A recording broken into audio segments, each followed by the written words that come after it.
Hello friends, बहुत बहुत स्वागत है आपका mysurgery.com के इस चैनल पे। और मैं हूं आपका दोस्त इंस्ट्रक्टर सौरभ शुक्ला। C++ का सेकंड क्विज ये रहा। तो आप लोगों को करना ये है कि इस क्विज में पार्टिसिपेट करना है। तो इसके पहले मैंने एक क्विज और लिया था C++ का, आज ये सेकंड वाला है। तो रूल्स आपको शायद पता होंगे, और अगर आप पहली बार पार्टिसिपेट कर रहे हैं तो कोई दिक्कत नहीं है। आपको C++ लैंग्वेज का अगर बेसिक नॉलेज भी है तो आप इसमें पार्टिसिपेट कर सकते हैं और अपने नॉलेज को टेस्ट कर सकते हैं। एक सवाल पे आपको 20 सेकंड का समय मिलेगा। सही आंसर देने पर आपको 1 मार्क मिलेगा, और अगर गलत होता है तो कोई नेगेटिव मार्किंग नहीं है। टोटल 10 सवाल रहेंगे, और लास्ट में आपको बताना है कि आपका स्कोर क्या रहा, 10 में से कितने आपके सही हुए, और ये आप कमेंट सेक्शन में मुझे बताइएगा। तो उस हिसाब से मैं फिर इसी तरह के और भी टेस्ट आगे लाऊंगा, तो उनके लेवल्स को कम या ज़्यादा करूंगा।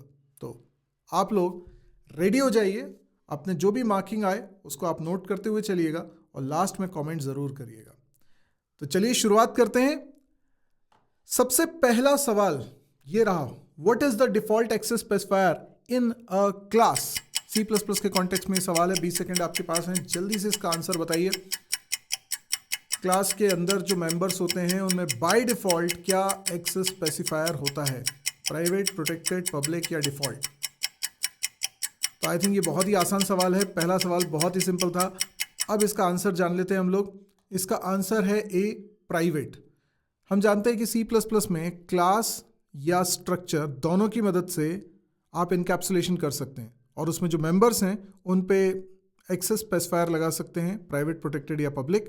अगर आप मेंशन नहीं करेंगे तो बाय डिफॉल्ट प्राइवेट माना जाएगा क्लास के अंदर, और पब्लिक माना जाएगा स्ट्रक्चर के अंदर। चलिए अगले सवाल की तरफ बढ़ते हैं। अगला सवाल ये रहा, यहाँ एक फिल इन द ब्लैंक से आपको बताना है उसमें क्या आने वाला है। 20 सेकंड आपके पास हैं, सवाल को आप पढ़ लीजिए और उसके बाद फिर आंसर दीजिए। In public inheritance protected members of the base class becomes what kind of members of the derived class. 4 options हैं, प्राइवेट, प्रोटेक्टेड, पब्लिक और डिफॉल्ट। तो इसका आंसर जल्दी से मार्क करिए। 20 सेकंड हो गए हैं। अब हम लोग इसका आंसर देखते हैं। इसका सही आंसर है प्रोटेक्टेड। हम जानते हैं कि जब पब्लिक इनहेरिटेंस होता है तो प्रोटेक्टेड मेंबर्स डिराइव्ड क्लास में भी प्रोटेक्टेड मेंबर्स बन जाते हैं, और public members of the parent class वो डिराइव्ड क्लास में पब्लिक मेंबर ही रहते हैं। प्रोटेक्टेड प्रोटेक्टेड में आता है, पब्लिक पब्लिक में आता है। प्राइवेट तो एक्चुअल में एक्सेसिबल ही नहीं होता है डिराइव्ड क्लास से, तो इसलिए उसकी बात करना बेकार है। सीधे प्रोटेक्टेड और पब्लिक की बात करते हैं। चलिए अगले सवाल पे चलते हैं। अगला सवाल डिफॉल्ट आर्ग्यूमेंट से रिलेटेड है। 20 सेकंड मिलेंगे, आपको बताना है इसमें से कौन सा इनवैलिड प्रोटोटाइप है, फंक्शन प्रोटोटाइप है। 4 ऑप्शंस दिए हुए हैं, 20 सेकंड के अंदर आंसर करना है आपको।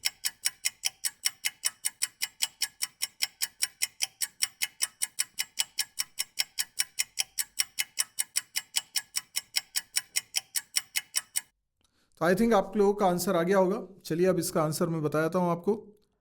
इसका सही आंसर है बी, क्योंकि आप देख सकते हैं कि इसमें पहला और दूसरा इनको डिफॉल्ट वैल्यू सेट करी हुई है 0, जबकि तीसरे वाले में कोई डिफॉल्ट वैल्यू सेट नहीं करी हुई है। रूल ये है कि डिफॉल्ट आर्ग्यूमेंट के बाद नॉन डिफॉल्ट आर्ग्यूमेंट नहीं आ सकता, है ना। कोई भी आर्ग्यूमेंट पे अगर डिफॉल्ट वैल्यू सेट करिए तो उसके बाद का कोई भी आर्ग्यूमेंट ऐसा नहीं हो सकता जिसपे डिफॉल्ट वैल्यू सेट ना की हो। तो इसलिए बी ऑप्शन। अगले सवाल की तरफ चलते हैं। चौथा सवाल, यहां पर आपको बताना है कि कौन सा इसमें से स्मार्ट पॉइंटर नहीं है। 20 सेकंड आपको मिलेंगे, 4 ऑप्शंस आपको दिए हुए हैं, बताइए।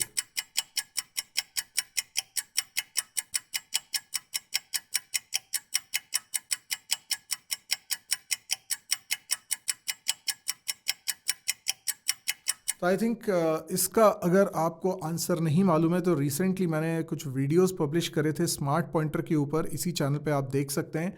तो शेयर्ड पॉइंटर, वीक पॉइंटर और यूनिक पॉइंटर, ये तीनों ही स्मार्ट पॉइंटर हैं। नल पॉइंटर स्मार्ट पॉइंटर नहीं है। तो इसका सही आंसर हो गया ए। अगले सवाल पर चलते हैं। सवाल 5वां है ये, which of the following statement is false about C++। 20 second है आपके पास। कौन सा ऑप्शन है जो कि फॉल्स स्टेटमेंट है C++ लैंग्वेज में।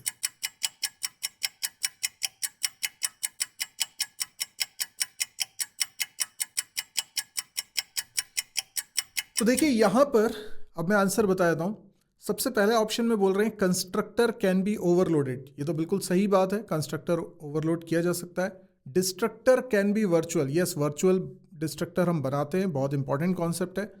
कंस्ट्रक्टर कैन बी प्राइवेट, ये भी सही स्टेटमेंट है। हम सिंगलटन क्लास जब बनाते हैं तब हम खास तौर पे इसको यूज़ करते हैं, और भी कई मौक़ों पे हम यूज़ कर सकते हैं।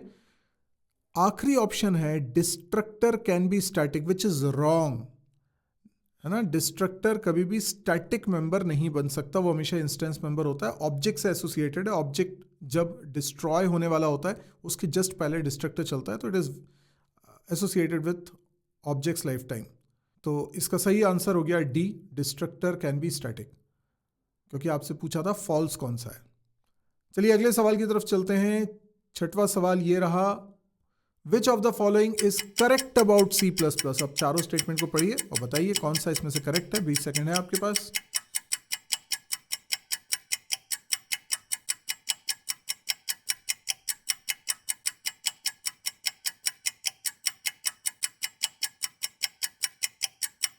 तो आई थिंक आप लोगों ने इसको कर लिया होगा, आंसर आ गया होगा, चारों स्टेटमेंट आपने पढ़ लिए। एक बार हम इसको डिस्कस कर लेते हैं। पहला ऑप्शन क्या है, only one object of abstract class can be created. जी नहीं, एब्स्ट्रैक्ट क्लास का हम ऑब्जेक्ट बना ही नहीं सकते, तो ये गलत है स्टेटमेंट, हमें करेक्ट वाला ढूंढना है।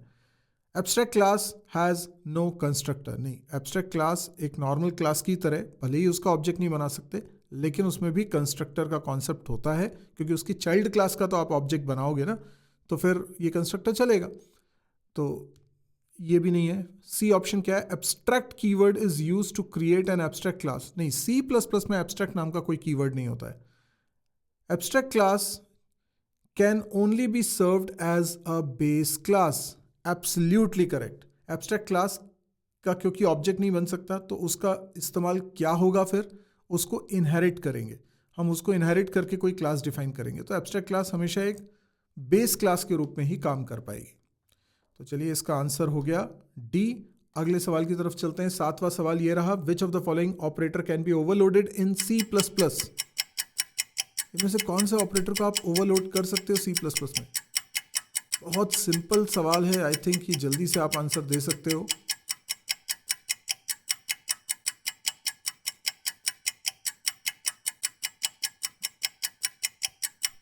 तो मैं समझता हूँ इसका आंसर तो सभी का आ गया होगा। अब मैं बता देता हूँ इसका सही आंसर क्या है। देखिए, साइज ऑफ ऑपरेटर को हम ओवरलोड नहीं कर सकते हैं। स्कोप रेजोल्यूशन ऑपरेटर भी ओवरलोड नहीं होता है। हैश ये भी ओवरलोड नहीं होता है। तो ओवरलोड कौन होने वाला है, तो बी ऑप्शन है, सबस्क्रिप्ट ऑपरेटर, इसको हम ओवरलोड करते हैं। इनफैक्ट अगर आपने एसटीएल में देखा हो तो वहाँ पे हम वेक्टर क्लास को यूज़ करते हैं या एरे क्लास को हम यूज़ करते हैं, तो उसमें ये सबस्क्रिप्ट ऑपरेटर होता है। ठीक है, तो वो ओवरलोडिंग से ही बना है। चलिए अगले सवाल की तरफ चलते हैं। आठवां सवाल ये रहा, which of the following is correct way to call a public static member function F1 of class A। कौन सा है सही तरीका कॉल करने का F1 को।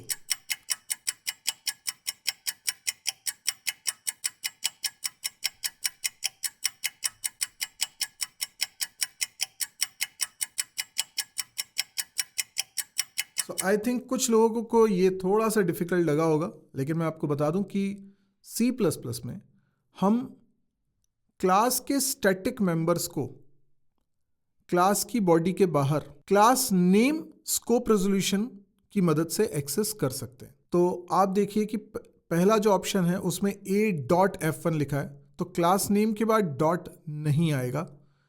बी ऑप्शन में एरो लगा है, वो पॉइंटर के साथ एरो आता है, ए क्लास का नाम है।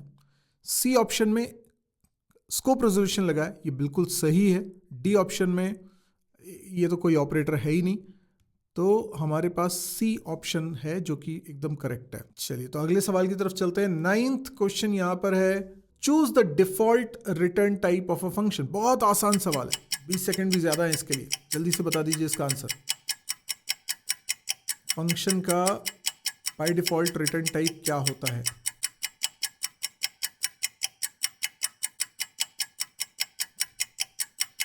तो चलिए आई गेस आपने इसका आंसर निकाल लिया होगा। तो आपको मालूम होना चाहिए कि जब किसी फंक्शन का रिटर्न टाइप हम मेंशन नहीं करते हैं तो हो सकता है कि वार्निंग आए, पर एरर नहीं है ये। By default return type int consider कर दिया जाता है।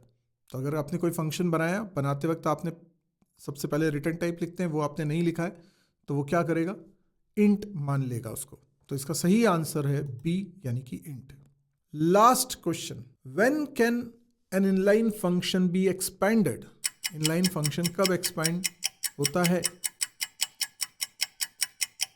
बताइए। 4 ऑप्शंस आपको दिए हुए हैं, सही ऑप्शन कौन सा है ये आपको बताना है।